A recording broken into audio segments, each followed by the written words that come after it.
தூத்துக்குடி பாராளுமன்ற உறுப்பினர் கனிமொழி கருணாநிதி இன்று தூத்துக்குடிக்கு வருகை புரிந்து வெள்ளம் சேதார பகுதிகளை எல்லாம் நேரில் சென்று ஆய்வு செய்தார். குறிப்பாக மாவட்ட ஆட்சித்தலைவர் அலுவலகம் 3ஆம் மைல் BND காலனி, திரேஸ்புரம்,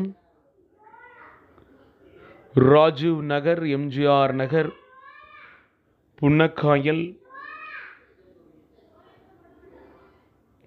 உட்பட பல்வேறு பகுதிகளுக்கு சென்று வெள்ளத்தால் ஏற்பட்ட சேதாரங்களை எல்லாம் ஆய்வு செய்தார். இந்த நிகழ்வில் சமூக நலன் மற்றும் மகளிர் உரிமைத்துறை அமைச்சர் கீதா ஜீவன்,